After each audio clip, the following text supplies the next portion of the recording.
का लाल दुलार, जय जय भिक्षु नमन हमार।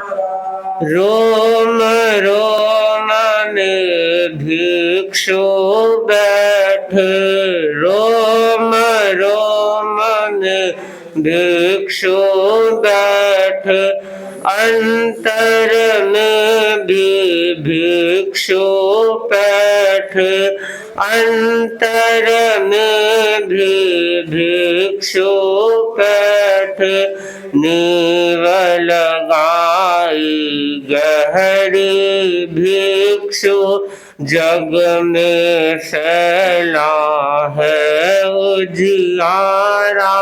जय जय भिक्षु नमन हमार।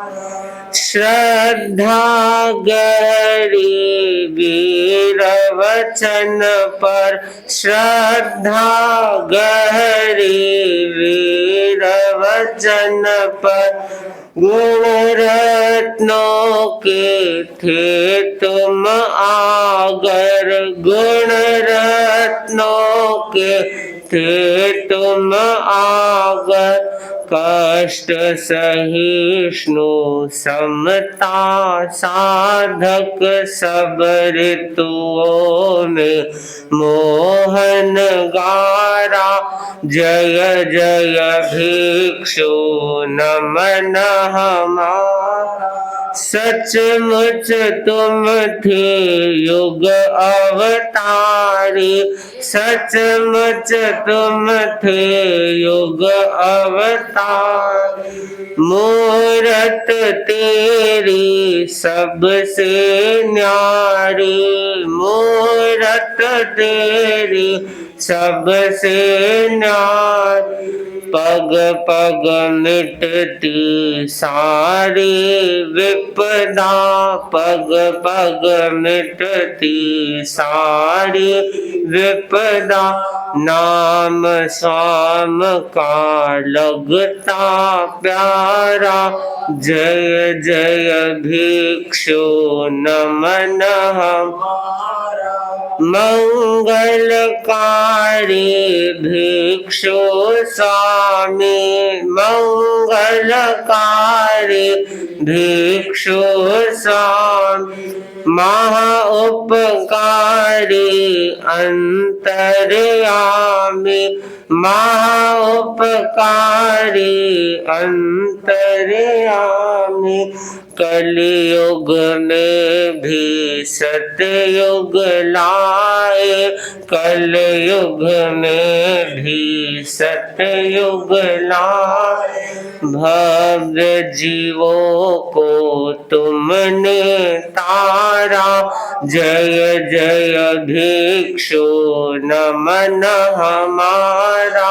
दीपा माँ का लाल दुलारा, जय जय भिक्षु नमन हमारा। मिनिस्ट्री का पदार्पण टोलीगंज विचरण के दौरान आज बागरेचा निवास, बागरेचा परिकर में निवास स्थान में हुआ। सबसे पहले स्वागत गीतिका के लिए बागरेचा परिवार की बहनें स्वागत गीतिका के लिए।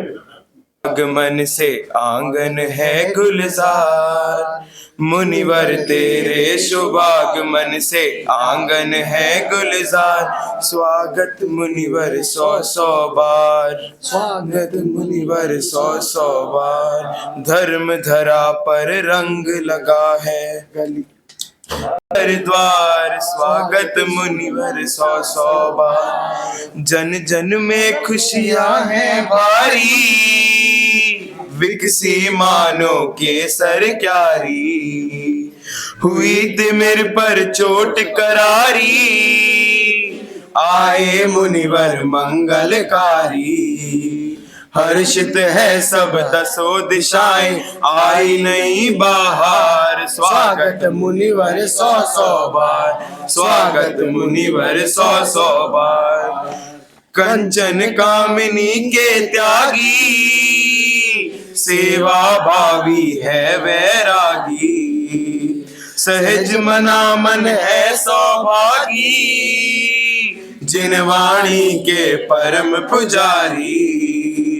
उज्ज्वल है आचार तुम्हारा, उज्ज्वल तम संस्कार, स्वागत मुनिवर सौ सौ बार, स्वागत मुनिवर सौ सौ बार। आज हमारे भाग्य खिले हैं, वर्षों के अरमान फले हैं, शबरी को जो राम मिले हैं, मुनि दर्शन से पाप धुले हैं।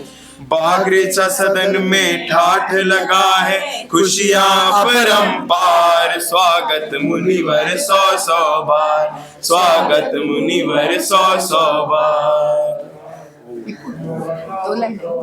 शुभ की उजली भोर मुनिवर पधारी हमारे घर आंगन, करते हैं स्वागत आप श्री का, स्वागतम स्वागतम, करते सत सत बंदन बंदन बंदन। मन मयूर सा नाच उठा, खिल उठी हमारे घर की कली कली। खुशियों को शब्दों में पिराऊं तो शब्द कम पड़ जाते, भावों को उतारूं तो मेरे भावों में भी आप नहीं समाते। श्रद्धा से नमन करूं मुनिवर, स्वीकारो मुनिवर, स्वीकारो मुनिवरम। पावन हो गई हमारा घर, पावन हो गया हमारा घर, हमारे घर का कनकन जहाँ आपने चरण धरा। तत्व ज्ञान के प्रवक्ता श्रद्धा को भेंटनो स्वीकारो मुनिवर। जाने अनजाने कहीं त्रुटि रह गई या रह जाए, करते हैं खमत कामना पूरा परिवार बारंबार। श्रद्धा को भेंटनो स्वीकारो मुनिवरम, स्वीकारो मुनिवर। स्वामी थाना 3 के चरणों में वंदन। मुनिश्री, आज मैं हर तरफ से तन मन धन दिल से मन से आपका हार्दिक स्वागत करता हूँ। घर पे ऐसा तो बहुत बार कार्य होता है कि व्यक्ति संत आते हैं, साधु जी आते हैं, लेकिन मालूम नहीं आपको देख के ऊर्जा सी प्राप्त होती है।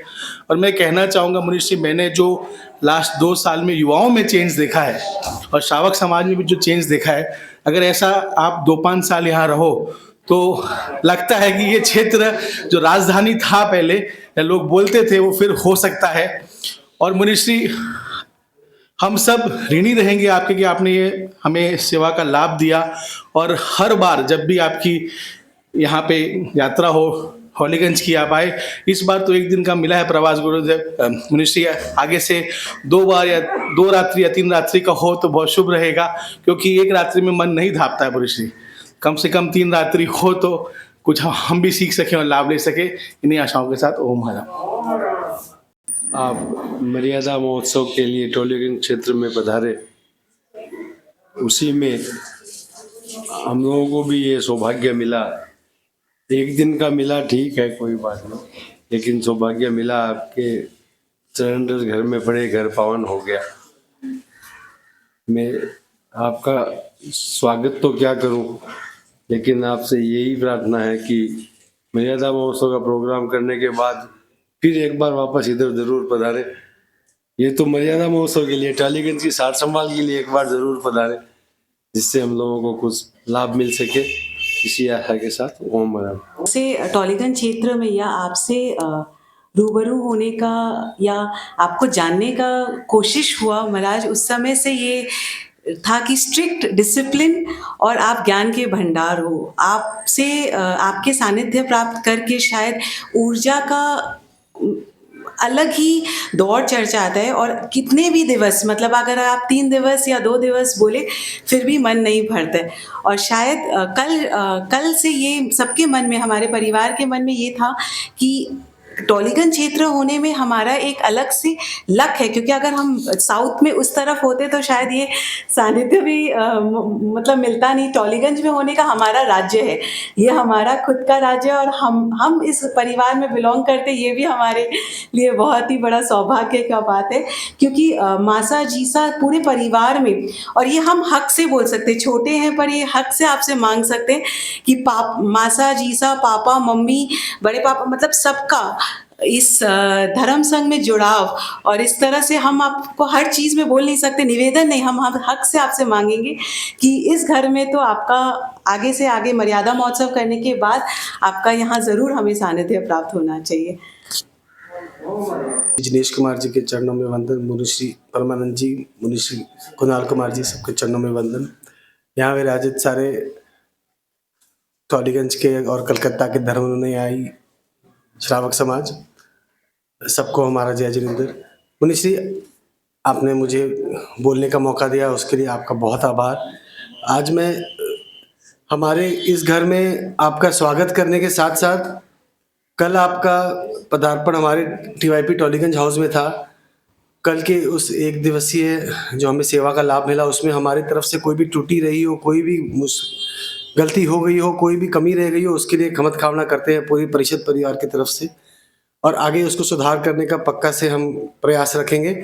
एक और रिक्वेस्ट है मुनिश्री की टीवाईपी टॉलीगंज हाउस में हमें अगली बार आप कम से कम 2 से 3 दिन का प्रवास का चांस दें। हम अच्छे से सेवा करेंगे, जो कुछ कमियां इस बार रह गई हम उसको पक्का भर देंगे। और महाराज, कल आपने बहुत मेहनती कृपा करा के हमारे हॉस्टल के कुछ 18-20 बच्चों को अलग से आधा घंटे पौने घंटे की सेवा कराई। उसके बाद वो काफ़ी प्रभावित हुए, कुछ बच्चे उसमें से वापस भी आएंगे उन्होंने कहा है। तो ऐसा कुछ रहे तो उन बच्चों के लिए भी आगे उनका भविष्य भी उज्जवल हो सकता है। और हमें इस प्रवास का 1 दिन का प्रवास मिला, इसके लिए भी हम रिक्वेस्ट करते हैं अगली बार इसमें कम से कम 2 दिन मिनिमम हो, तो आराम से सेवा का समय मिल सके। ओम मुनिश्री, आज हमारे आंगन आप पधारे, खुशियों का कोई पार नहीं है।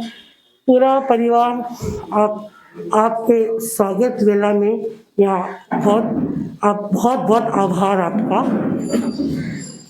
आज मेरे पास शब्द ही नहीं है, मैं क्या आपको बोलूँ, मैं आपका स्वागत किस शब्दों में करूँ, वो भी कम पड़ रहे हैं। क्योंकि जब मैं अभी 25 दिन से परसों ही लौटी हूँ बीकानेर से, तो अनंत ने यही कहा कि आपको आना है, मुनिश्री घर में पधारेंगे। तो आते ही इतनी सुस्ती थी, कुछ तो मौसम के कारण, कुछ मैं अस्वस्थ भी थी, बुखार चढ़ रहा था, लेकिन आपका कल जब से मैंने दर्शन किया मुनिश्री, एक नई ऊर्जा सच में आ गई है। आज मैं एकदम स्वस्थ हूँ। तो वंदानी, अब मैं यही आपसे विनती करती हूँ कि आप हमें एक लंबा प्रवास दें ताकि हम आपका लाभ उठा सकें और टॉलीगंज में भी श्रावक समाज आपका लाभ उठा सके। युग प्रदान आचार्य श्री महासमुद्र के श्री चरणों में कोटि से वंदन। मुनिवृंद, उपस्थित धर्म प्रेमी भाई और बहनों, दैनिक प्रवचन के अंतर्गत आज का विषय है श्रेष्ठ जीवन के सूत्र। भगवान महावीर की वाणी है, मानुषं खलु सुदुर्लभम्। मनुष्य जीवन को दुर्लभ बताया गया है। मनुष्य जीवन की सफलता और सार्थकता आनंद का जीवन जीने में है। घुट घुट कर जीना, हाय तौबा का जीवन जीना, ये कोई जीना है? मूर्छा का जीवन तो सबसे निकृष्ट जीवन होता है। अब मूर्छा से हटकर शुद्ध चेतना का जीवन जिए, श्रेष्ठ जीवन जिए, पवित्र जीवन जिए, कल्याणकारी जीवन जिए। श्रेष्ठ जीवन जीने का पहला जो सूत्र बताया गया है वह है अहिंसा। भगवान महावीर अहिंसा के महान प्रयोक्ता थे। उन्होंने अहिंसा की व्याख्या ही नहीं की, अहिंसा का उपदेश ही नहीं दिया, उन्होंने अहिंसा को प्रयोग भूमि बनाया। जो व्यक्ति अहिंसा की साधना करता है वह व्यक्ति हमेशा स्वस्थ जीवन जीता है, श्रेष्ठ जीवन जीता है। अहिंसा का अर्थ है प्राणी मात्र के प्रति संयम रखना। मन से, वचन से, काया से कोई दुष्कृत कार्य नहीं करना, हिंसा नहीं करना, वह है अहिंसा। मन से भी हिंसा नहीं करना, वचन से भी हिंसा नहीं करना और काया से भी हिंसा नहीं करना। जो पूर्ण अहिंसा की साधना करता है वह तो साधु कहलाता है। और श्रावक भी यदि थोड़ा ध्यान दे तो अनावश्यक हिंसा से बच सकता है और ज्यादा से ज्यादा अहिंसा की साधना कर सकता है। कभी भी मन में दुर्भावना नहीं आनी चाहिए। किसी को कटु वचन नहीं कहना चाहिए और शरीर से असत प्रवृत्ति नहीं करना चाहिए। यदि मन में भी यदि हिंसा का भाव आता है तो आदमी नरक में जाता है, निगोद में जाता है या जा सकता है। हमारे यहाँ उदाहरण आता है तंदुल मत्स्य का, जो मगरमच्छ की भो में रहता है और वो 1000 योजन वाला होता है, 1000 योजन का इतना लंबा चौड़ा। तो जो मगरमच्छ होता है वे दोनों ही प्रकार के होते हैं, सन्नी भी होते हैं, असन्नी भी होते हैं। जैन दर्शन में ये शब्द है सन्नी और असन्नी। सब मनस्क अमनस्क, एकंद्री जीव से लेकर चतुरेंद्री तक के जीव सब अमनस्क है, जिनके मन नहीं होता है। और पंचेंद्री में सन्नी असन्नी दोनों प्रकार के होते हैं, मन वाले भी होते हैं, बिना मन वाले भी होते हैं। तो जो तिर्यंश है पंचेंद्री वे दोनों प्रकार के होते हैं। मनुष्य भी सन्नी असन्नी दोनों प्रकार के होते हैं। तो मगरमच्छ सन्नी असन्नी दोनों प्रकार के होते हैं, तो असन्नी मगरमच्छ भी होते हैं। तो जो मैं आपको सुना रहा हूं, उदाहरण जो दे रहा हूं, तो मगरमच्छ की भौं में वो तंदुल मासला, एक छोटा सा जीव, चावल जितना छोटा, तंदुल मतलब चावल जितना छोटा सा जीव, और वो ये सब देखता है। मगरमच्छ के मुंह में मछलियां आती है जाती है, आती है जाती है, और वो क्या सोचता है, ये मगरमच्छ मूर्ख है, यदि इतना बड़ा मेरा शरीर होता तो मैं सब मछलियों को खा जाता। वो खाता नहीं है, लेकिन केवल मन में वो भावना ही हिंसा का भाव आया, ऐसा कहा जाता है। वो नरक में जाता, और यहाँ तक कि सातवीं नरक में भी जा सकता है, सातवीं नरक में भी जा सकता है। तो इसलिए कभी भी मन में भी हिंसा का भाव नहीं आए। कभी आ भी गया, प्रायश्चित कर लेना चाहिए और शुद्ध हो जाना चाहिए। और जो व्यक्ति मन से अहिंसा की साधना करता है, तो जो मन से अहिंसा की साधना करता है, तो वचन और काया से भी वह अहिंसा की साधना कर सकता है। इसलिए हमेशा मन में पवित्र भाव रहे, कभी भी किसी के बारे में दुर्भावना नहीं आए, गलत भावना नहीं आए, वैर की भावना नहीं आए, प्रतिशोध की भावना नहीं आए, ईर्ष्या घृणा नफरत की भावना नहीं आए। सब हम मनुष्य हैं, आप भी मनुष्य है, हम भी मनुष्य है, सबका खून एक है। सबका खून क्या है, लाल है पीला है, लाल है, सबका खून लाल है। तो फिर हम क्यों घृणा करें, क्यों नफरत करें? और जो घृणा और नफरत करता है तो समझना चाहिए वो सदगति को प्राप्त नहीं होता है, वो दुर्गति को प्राप्त होता है। वह श्रेष्ठ जीवन नहीं जीता है, वह खराब जीवन जीता है। इसलिए यदि हमें श्रेष्ठ जीवन जीना है तो सबसे पहले अहिंसा की साधना, और अहिंसा से व्यक्ति प्रज्ञा का जागरण भी कर सकता है, और अहिंसा से व्यक्ति सदगति को भी प्राप्त हो सकता है। और अहिंसा की साधना करने वाला व्यक्ति बहुत बड़ी संपदा को भी प्राप्त हो सकता है। और जो अहिंसा में रत रहता है तो देवता भी उनको नमस्कार करते, बोलते हैं धम्मो मंगल मुक्तितम अहिंसा संयमो तो देवावी तंग नमन संति जस धम्मे श्रावणो। धर्म उत्कृष्ट मंगल है, अहिंसा संयम तप धर्म के लक्षण है। और जिनका मन धर्म में रमा रहता है उसे देवता भी नमस्कार करते हैं। तो इसलिए हमेशा अहिंसा की साधना, और जो जितना ज्यादा अहिंसक मनोवृत्ति वाला होगा, किसी भी जीव को तकलीफ नहीं देता है, पीड़ा नहीं देता है, कष्ट नहीं देता है, तो पर्यावरण भी सुरक्षित रहता है, पर्यावरण भी सुरक्षित रहता है। प्रकृति के साथ कभी छेड़छाड़ नहीं करना चाहिए। प्रकृति के साथ छेड़छाड़ करने का मतलब है आपके भीतर में हिंसा का भाव है। तो जहाँ हिंसा है वहाँ लोभ भी आ सकता है, और लोभ का, हिंसा का सबसे बड़ा कारण क्या बताया है, लोभ। लोभ में आकर व्यक्ति हिंसा करता है। और जो संतोषी आदमी होता है वह अहिंसा की साधना करता है। इसलिए श्रेष्ठ जीवन जीने का पहला जो सूत्र बताया है वह है अहिंसा, और दूसरा जो सूत्र बताया है वह है सच्चाई। हमेशा सच्चाई के मार्ग पर चलो, सत्य के मार्ग पर चलो। बहुत सुंदर कहा गया है, सत्य की परिभाषा बहुत अच्छी बताई गई है कि जो व्यक्ति सत्य की साधना करता है वो व्यक्ति आगे बढ़ता है और अपने जीवन को अच्छा बनाता है। लेकिन सत्य वह होता है जो त्रिकालिक होता है, कभी मिटता नहीं है। सत्य कभी मिटता नहीं है, वो हमेशा त्रिकालिक रहता है, शाश्वत रहता है। तो इसलिए सत्य की साधना, और सत्य को चिंतामणि रत्न बताया है, और सत्य सुधा रस बताया है, और सत्य सरोवर सरोवर का रूप बताया है। और सत्य से व्यक्ति पुण्यवान होता है, भागवान होता है और उसके जीवन में आनंद ही आनंद आता है। इसलिए हमेशा सत्य की साधना करनी चाहिए। और गीत की कुछ पंक्तियां भी है, बहुत सुंदर कहा गया है, सत्य धर्म की जय हो, सत्य धर्म की इसके सुखद शरण में आकर, इसके सुखद शरण में आकर मानव मन निर्भय हो, सत्य धर्म की जय हो, सत्य धर्म की जय हो। अंधा वह है जो सत्य नहीं देखता, अंधा वह है जो सत्य नहीं देखता, बहरा वह है जो सत्य नहीं सुनता, और जिसने सत्य जाना वही परिपूर्ण होता है, और गूंगा वह है जो सत्य नहीं बोलता है। कितना सुंदर कहा है। इसलिए हमेशा व्यक्ति को सत्य बोलना चाहिए। प्राण चले जाए तो कभी भी असत्य का सेवन नहीं करना चाहिए।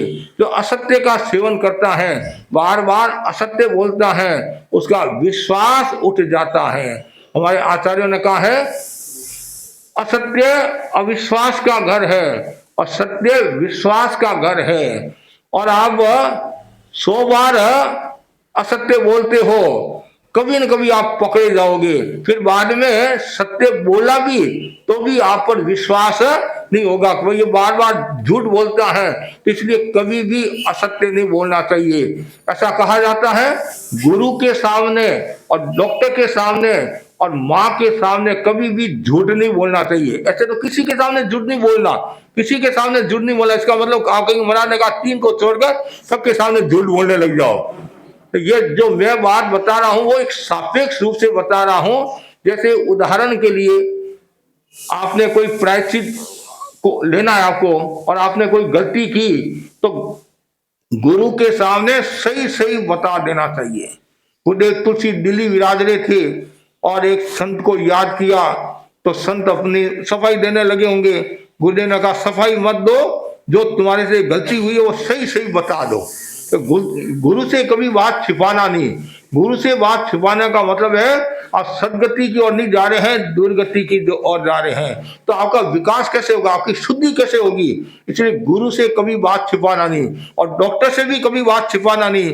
आपके पेट में दर्द है और आप कहते मेरे तो सिर में दर्द है, तो परिणाम क्या आएगा, मुश्किल हो जाएगी। ऐसे ही घर में माँ से भी बात नहीं छिपाना चाहिए।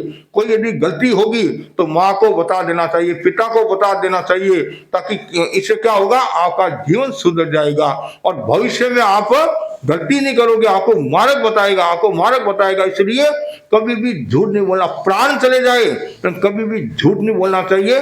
और जो झूठ बोलता है तो राग भी बढ़ता है, द्वेष भी बढ़ता है, कषाय भी बढ़ता है, और व्यक्ति असत्य गति को प्राप्त होता है, अशुभ गति को प्राप्त होता है। जैन आगमों में अनेक ग्रंथों में भी कहा है, जो बार बार झूठ बोलता है उसका विश्वास उठ जाता है और मेमोरी पर भी असर आता है, सोचने की क्षमता पर भी असर आता है, और कार्य क्षमता भी उसकी कमजोर हो जाती है। क्यों, बार बार झूठ बोलता है। बार बार झूठ बोलता है तो कभी कभी क्या होता है, जो सही होने वाला है वह भी गलत हो जाता है। इसलिए कभी भी झूठ नहीं बोलना। हमेशा सच्चाई का जीवन जियो, ईमानदारी का जीवन जियो, और जो सच्चाई और ईमानदारी का जीवन जीता है वह आनंद की अनुभूति करता है, श्रेष्ठ जीवन जीता है। हो सकता है सच्चाई के मार्ग पर चलने वाले के कठिनाई भी आती है, तकलीफ भी आती है, लेकिन आखिर में अंत उसका अच्छा रहता है। राजा हरिश्चंद्र का उदाहरण आपके सामने है, मितारे मुनि का उदाहरण आपके सामने है। उन्होंने सत्य की साधना की, और जो सत्य की साधना करता है वो प्रकाश को प्राप्त होता है। ऐसा कहा जाता है, सरलता और सत्य का गहरा संबंध है। सरलता और सत्य का गहरा संबंध है। कथनी करने की समानता, कथनी करने की समानता जहाँ होती है और सत्य वो शक्तिशाली हो जाता है और आत्मा शुद्धता की ओर बढ़ती है। तो श्रेष्ठ जीवन का दूसरा जो सूत्र बताया है वह है सच्चाई, ईमानदारी। तीसरा जो सूत्र बताया गया है बहुत सुंदर है, वह है गुण ग्राहकता। यदि आपको श्रेष्ठ जीवन जीना है, गुण ग्राही बनो। कितना सुंदर कहा है। मोहनलाल जी स्वामी फरमाते थे, बुलबुल तुम बसंत की बात कर और बुरी बात उल्लू के लिए छोड़ दे। कितना सुंदर कहा है। हमें बसंत की बात करना है, हमेशा गुणग्राही दृष्टिकोण रखना है, और जो गुणग्राही दृष्टिकोण रखता है वह श्रेष्ठ जीवन को जीता है। इसलिए कहा गया है, गुणग्राहकता मनुष्य का एक महत्वपूर्ण अंग है, गुण है। इसलिए वह प्रकृति के हर कण से गुण ग्रहण कर सकता है। मनुष्य फूलों से हंसना सीख सकता है, वह सूर्य से आलोक देना सीख सकता है, और ऋतुओं से बदलना सीख सकता है। तो इसलिए हमेशा ये जीवन में भावना रहे कि मैं अच्छा जीवन जीऊं, श्रेष्ठ जीवन जीऊं और गुण ग्राहकता का जीवन जीऊं। और भी बताया गया है, वृक्ष से वितरण करना सीख सकता है, हवा से मिलना सीख सकता है, और पृथ्वी और समुद्र से सम रहना सीख सकता है। जैसे पृथ्वी कितनी सहनशील होती है, उसके ऊपर पेशाब करते हैं, मलमूत्र करते हैं, उसको मारते हैं, पीटते हैं, खोदते हैं, तकलीफ देते हैं, फिर भी वह कितनी ही सहन शक्ति वाली होती है। हमारी तो जैन आगमों में बताया गया, मुनि के लिए पूर्वी समय मुनि हविजा, मुनि पृथ्वी की तरह सहनशील बने। सागर गंभीर होता है तो सागर की तरह गंभीर बने। आकाश व्यापक होता है तो आकाश की तरह आपका चिंतन भी व्यापक होना चाहिए, पर किसी किसी से सीखना चाहिए, और सीख कर साथ में गुणग्राही दृष्टिकोण होना चाहिए कि मैंने इनसे सीखा है। कुछ लोग ऐसे होते हैं कि वो दूसरों के पास सीखते हैं और ऊपर से क्या कहते हैं कि मैंने तो खुद ने सीखा है। तो ये क्या है, इससे उसका विकास रुक जाता है। उससे आप छोटे नहीं होंगे। आपने कहीं भी एक अक्षर भी सीखा है तो उस व्यक्ति का उल्लेख करना चाहिए कि मैंने इनसे ये सीखा है।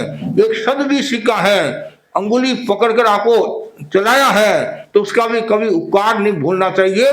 हमेशा गुणग्राही दृष्टिकोण, और जो गुणग्राही दृष्टिकोण वाला होता है वह बहुत आगे बढ़ता है, उन्नति करता है, प्रगति करता है, श्रेष्ठ जीवन जीता है। और जो गुणग्राही दृष्टिकोण वाला नहीं होता है, आलोचनात्मक वाला होता है, एक दूसरे की निंदा करता है, अपने आप को बड़ा बनाने के लिए दूसरों को जो छोटा बनाता है, तो वह खुद व्यक्ति पीछे चला जाता है। इसलिए हमेशा गुण ग्राहकता का वह प्रमोद भावना, वह एक तो गुण ग्राहकता है और उसके साथ हम प्रमोद भावना भी होनी चाहिए। मतलब इसके भीतर में ये गुण है, इसके भीतर में ये गुण है, इसके भीतर में ये गुण है। इससे क्या होता है, आप जिनकी प्रशंसा करे हैं, जिनके गुणों की व्याख्या करे हैं, वो सारे गुण आपके जीवन में उतर रहे हैं। ध्यान से सुनना, आप यदि कहते हैं इसमें ये गुण है, इसमें ये गुण है, तो वो गुण आपके जीवन में उतर सकते हैं। और आप यदि कहते हैं इसमें ये अवगुण है, इसमें ये अवगुण है, इसमें ये अवगुण है,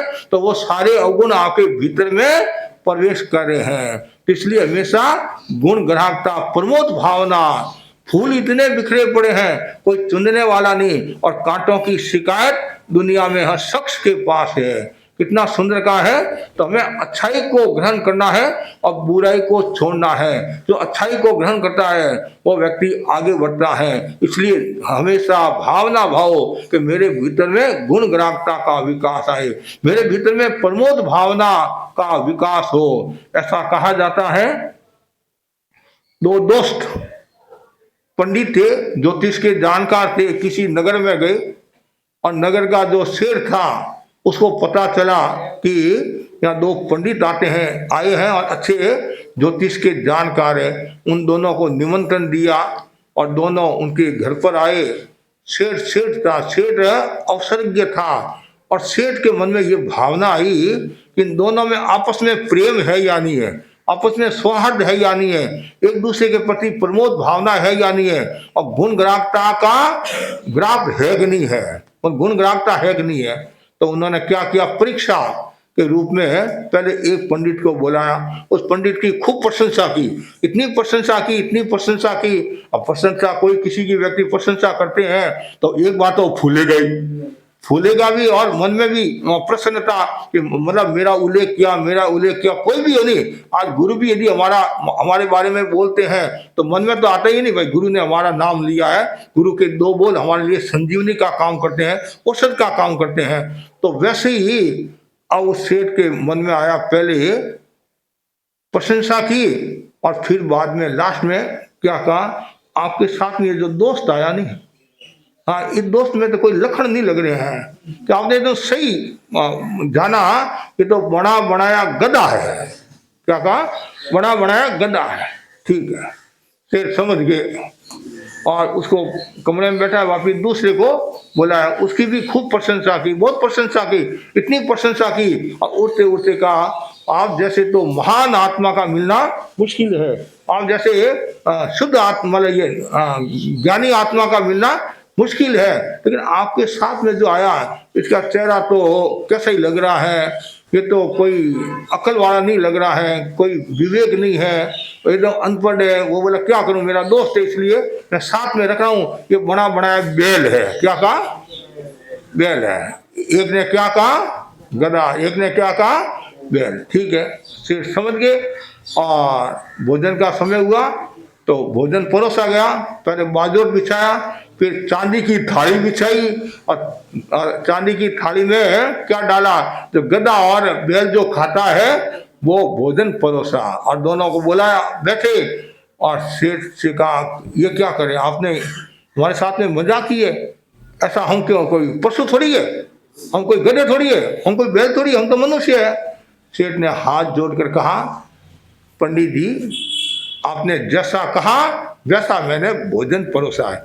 एक ने कहा बड़ा बनाया गधा है, एक ने कहा बड़ा बनाया बैल है। अब बैल क्या खाता, गधा क्या खाता है, वो मैंने आपके सामने परोस दिया। और दोनों एक दूसरे को देखने लगे और नजर भी नीचे होगी और अपने आप को कैसे समझने लगे। तो यदि उस समय गुण ग्राहकता का भाव होता, प्रमोद भावना होती, नहीं ये मेरा दोस्त बहुत ज्ञानी है, विज्ञानी है और मैंने इनसे सीखा है, वो बोला मैंने इनसे सीखा है, तो उनका कितना मान सम्मान होता। विचारों का आदान प्रदान तो चलता ही है। अब घर में भी इतने सदस्य हो तो कोई किसी को पूछता ही तो है नहीं, कोई बात है, छोटा हो बड़ा हो, कभी हम छोटे को भी पूछते हैं। और नई जनरेशन है तो आधुनिक विचारों वाली भी होती है, अंग्रेजी की जानकारी भी होती है और नई नई चीजें की जानकार होती है। हमारे को तो नाम ही याद नहीं है, तो छोटों को कितना नाम याद है। एक मोबाइल है बच्चों के पास में है और दादा को कहता, दादा इधर आओ, बस आप इतने वर्ष को हो गए, कुछ नहीं, मैं आपको सिखा रहा हूँ, ऐसे करो ऐसे करो ऐसे करो, बस ये आ गया। अब उस समय दादा को ये सोचना, देखो छोटा पोता है मेरा, इसने मेरे को सिखाया है, तो उसके प्रति वो प्रमोद भावना होनी चाहिए, गुण ग्राहकता का दृष्टिकोण, मैंने इनसे सीखा है। ये नहीं सोचना चाहिए ये तो पोता है, आज का छोकरा है, इससे क्या सीखना। नहीं, आज का छोकरा डोकरा की बात नहीं है, जहां भी अच्छी बातें मिले वहां से स्वीकार कर लेना चाहिए, ग्रहण कर लेना चाहिए। ये नहीं सोचना ये हरिजन है, ये महाजन है, ये जैन है, इस्लाम है, कोई भी, जहां भी कर्म निजरा की बात है, जहां भी विकास की बात है, शेष जीवन की कोई भी बात मिले उसको स्वीकार कर लेना चाहिए। और जो व्यक्ति स्वीकार करता है तो उसका भला है, और स्वीकार नहीं करता है, आलोचना करता है, तो फिर अलग बात है। और स्वीकार करने के बावजूद भी क्या करता है कि नहीं नहीं नहीं मैंने खुद नहीं सीखा है, खुद नहीं सीखा है। आपको पता होगा भद्रभाऊ स्वामी और वराह मिहिर दोनों ही भाई थे, दोनों ही भाई थे। तो वराह मिहिर किसी कारण से वो संघ से अलग हो गया, फिर क्या बोला, मैंने खुद ने सीखा है, ऐसा किया, सूर्य ने मुझे ये विद्या दी है, मेरे से प्रभावित होकर ऐसा, तो ये गलत हो गया। अब वो सीखा और कहीं है, सीखा और कहीं, और खुद कहता मैंने सीखा मैंने सीखा मैंने सीखा। नहीं, जहां से भी आप सीखो उनके प्रति प्रमोद भावना रखनी चाहिए। और ऐसा कहा जाता है एक अक्षर भी यदि आपने सीखा तो भी उसका उल्लेख करना चाहिए, और कोई उल्लेख नहीं करता है तो अन्य ग्रंथों में बताया है वो कुत्ते की योनि में और चंडाल की योनि में पैदा होता है। कितना पता है, कुत्ते की योनि में और चंडाल की योनि में पैदा होता है।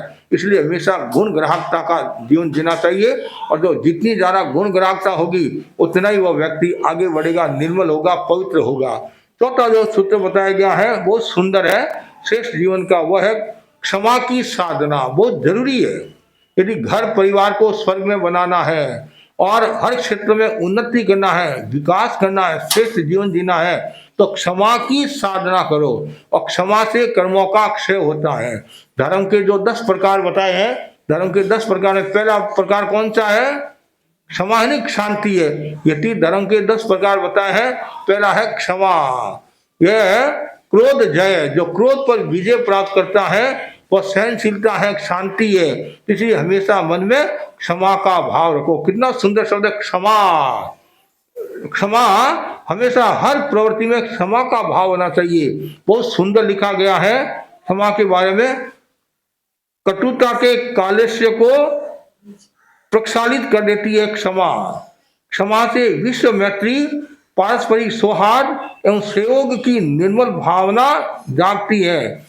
ध्यान रहे, क्षमा कायरता नहीं है, क्षमा कायरता की निशानी नहीं, वीरता का आभूषण है। और क्षमा वीरस्य भूषणम, कितना क्षमा वीरों का भूषण है। अरिहंत क्षमासुरा, अरिहंत होते हैं वो क्षमासुर होते हैं। पूर्ण क्षमासुर कौन होते हैं?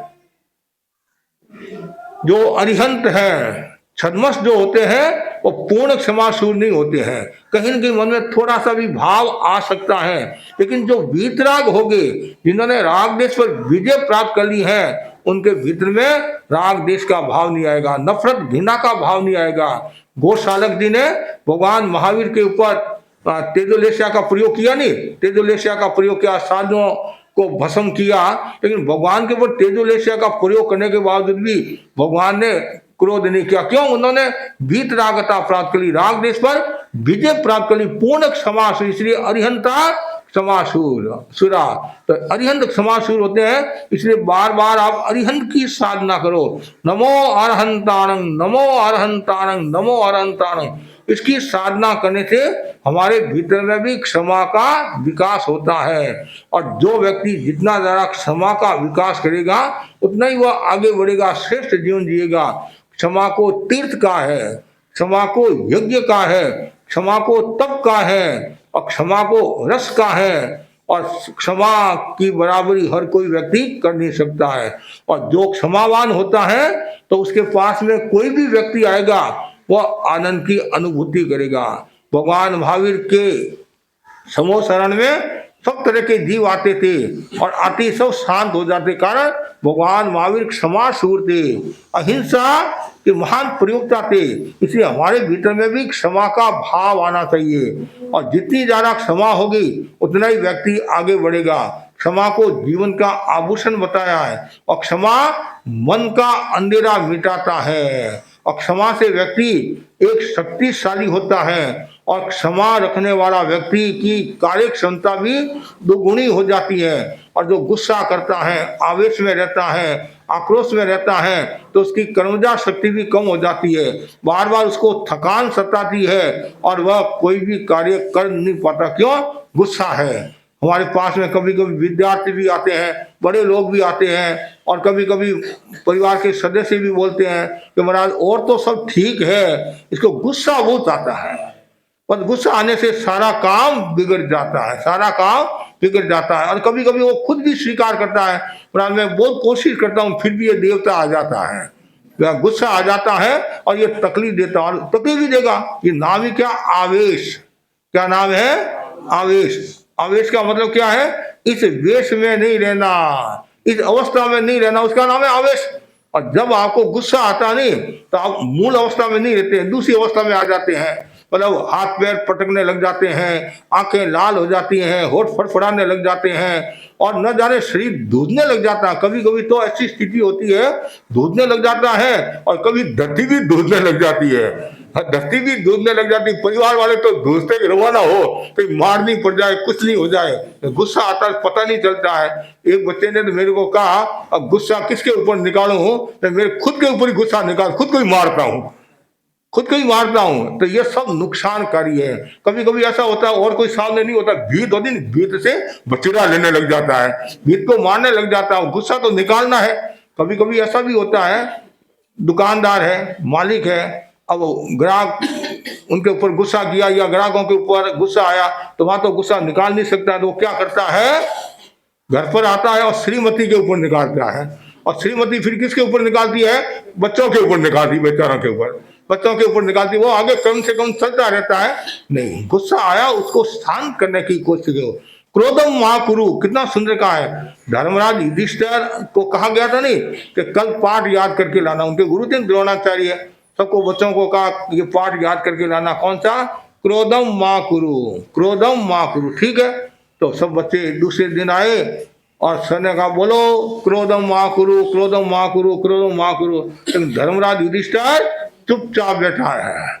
उनको पूछा आपको याद हुआ कि नहीं हुआ? याद नहीं हुआ।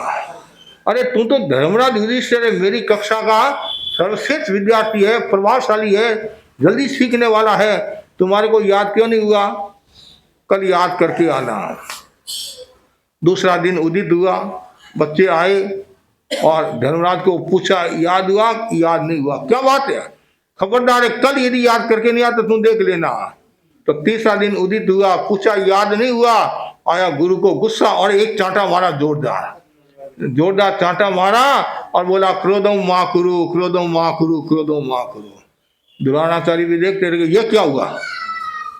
धर्मराज युधिष्ठिर ने बड़ी मार्मिक बात कही, गुरुजी याद करने में तो 2 क्षण ही नहीं लगते हैं, केवल याद करने से नहीं, मैंने प्रैक्टिकल में लाया। आपने मेरे को चांटा मारा और मुझे गुस्सा आया नहीं, इसलिए मैंने सोचा क्रोधम माँ कुरु, मैंने याद कर लिया है। तो गुरुजी ने कहा ये तो कल ही प्रयोग कर लेता, पहले दिन ही कर लेता। तो कहने का मतलब ये है, मतलब बोलना अलग बात है, आचरण में लाना दूसरी बात है। कभी कभी भाषण देते हैं, खड़े होते हैं, क्रोध नहीं करना, मान नहीं करना, माया नहीं करना, लोभ नहीं करना, क्रोध, गुरु की दृष्टि की आराधना करना, मुनि दृष्टि की आराधना करना, भाषण तो जोरदार देते हैं। और जैसे थोड़ा सा प्रतिकूल काम होता है तो वो क्रोध, मान, माया, लोभ सब आ जाते हैं और महाराज को भी सुनाने लग जाते हैं, आना बंद कर लेते हैं, गुरु को भी सुनाना लग जाते हैं। तो बहुत कठिन काम है, इसलिए क्षमा की साधना करो।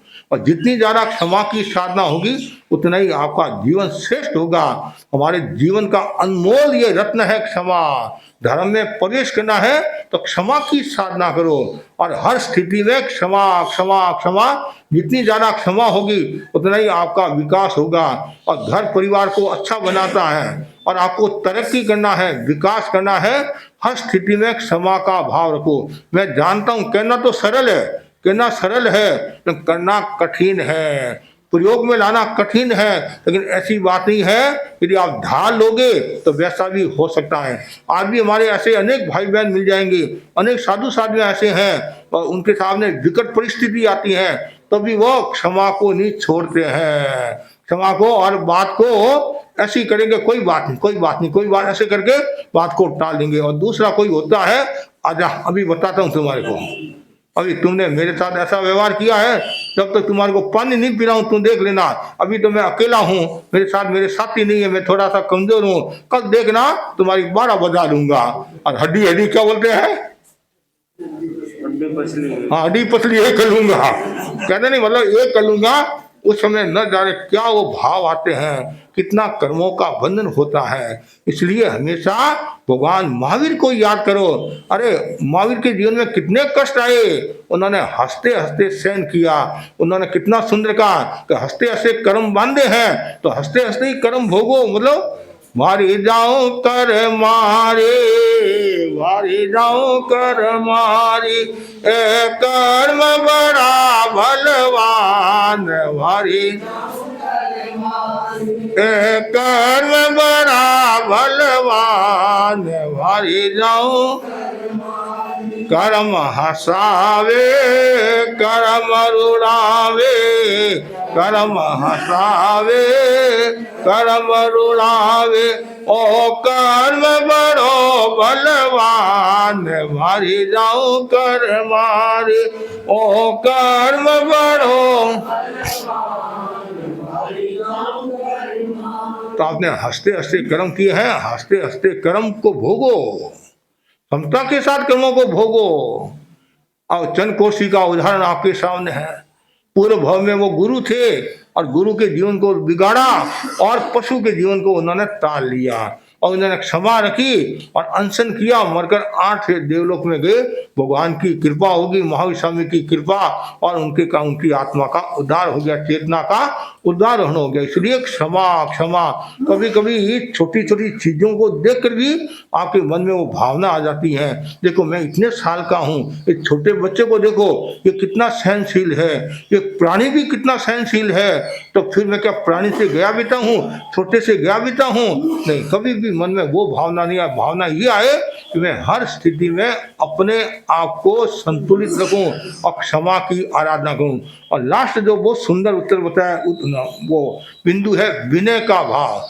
श्रेष्ठ जीवन जीना है तो विनय की आराधना करो। अनाशातना बहुमान कर्म से विनय, किसी की असाधना नहीं करना। यदि हम किसी की असाधना करते हैं तो वो क्या है? अविनय है, वो अविनीतपना है। और जो अविनीत होता है वो विपत्ति को प्राप्त होता है, और जो विनीत होता है वह संपत्ति को प्राप्त होता है। कितना सुंदर का है। अविनीत होगा, उदंड होगा, तो उदंड होगा तो विपत्ति को प्राप्त होगा। उसके बीच में क्रोध, मान, माया, लोभ, राग, द्वेष का भाव रहता है, तो वो क्या है? अविनीत, वो विपत्ति को प्राप्त होता है। और जो संपत्ति को कौन प्राप्त होता है? तो विनीत होता है। विनीत, अब घर में भी देखो, जो व्यक्ति विनीत होता है उसका मान सम्मान होता है और उसको संपत्ति मिलती है। जो अविनीत होता है तो उसको क्या मिलती है? विपत्ति मिलती है। ठीक है, वो लड़ाई झगड़ा करके पैसा ले लेता है, लेकिन वो सुख और आनंद का जीवन जी नहीं सकता है। कभी कभी ऐसा होता है, मतलब वह राजस्थानी कहावत है नहीं, अन कमाऊ ने उनो भाव है। अन कमाऊ ने उनो भाव क्या मतलब हुआ? कमाता कुछ नहीं है, फिर भी कहता मेरे को भी गर्मा गर्म भोजन खिला, मेरे को भी उपीट, मेरे को भी दाल का सीरा, बादाम का सीरा। अभी मुंह में पानी नहीं लाना है। हाँ, तो मतलब जो करता कुछ नहीं है, अविनीत है, उदंड है, उच्छृंखल है, अहंकारी है, और वो झगड़ा करता है और ले लेता है। लेकिन वो ले भी लेगा तो भी उसके मन में शांति नहीं रहेगी। शांति किसके मन में रहेगी? जो मिला संतुष्टता के साथ जो मिला। इसलिए हमेशा विनीतपना होना चाहिए, अविनीतपना नहीं होना चाहिए। और जो अविनीतपना होता है तो वो व्यक्ति जैसे सड़ी हुई कुतिया होती नहीं, उसका कुतिया के कान सड़े हुए होते हैं, तो उसको सब, कभी कभी कुतिया के कान खराब हो जाते नहीं, तो तब उसको सब दुत्कारते उसको भगाते हैं। तो वैसे जो अविनीत होता है उसको भी सब दुत्कारते हैं, और जो विनीत होता है उसका सत्कार होता है। लोग भी कहते हैं आओ बैठो, पास में बैठो, उनसे सलाह मशविरा भी करते हैं। क्यों? कि विनीत है, समझदार है, ये गलत बात नहीं बताएगा। अहंकारी होता है तो वो अपने आप को एक्स्ट्रा ऑर्डिनरी समझता है और खुद फोड़ा देखता है और दूसरों को भी फोड़ा देता रहता है, तकलीफ देता रहता है। कभी कभी क्या होता है, छोटे छोटे बच्चों में भी इतना अहंकार होता है। महाराज मैं बहुत बड़ा शक्तिशाली, देखो मेरे में कितनी ताकत है, ऐसे बताता है। मैं केसरी सिंह हूँ, पहलवान हूँ। छोटे छोटे महाराज इसने ज्यादा बदमाशी की और मैंने धक्का दिया, नीचे गिर गया और खुश और हो रहा है। छोटे बच्चा है, लगता है जन्म के साथ ही अहंकार लेकर आया है, क्रोध, मान, माया, लोभ। और कभी कभी क्या होता है, घर के वातावरण से भी ऐसा हो जाता है। घर का वातावरण यदि शांत है तो जो उदंड प्रकृति वाला है वो भी शांत हो जाता है, और घर का वातावरण अच्छा नहीं है, जो शांत है बेचारा वो भी अशांत हो जाता है। इसलिए हमेशा विनीत की साधना हो, विनय की साधना हो।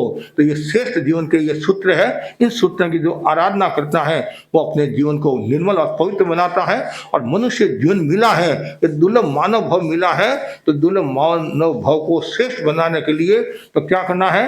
अहिंसा की साधना, सच्चाई की साधना, गुण ग्राहकता की साधना, क्षमा की साधना और विनय की साधना करनी चाहिए। और जो जितनी ज्यादा साधना करता है अपने जीवन को निर्मल और पवित्र बनाता। बार बार भावना भाव मेरा वह दिन आए, मैं शुद्ध, निर्मल और पवित्र जीवन जीऊं, श्रेष्ठ जीवन जीऊं, इसी आशा के साथ ओम अरहं।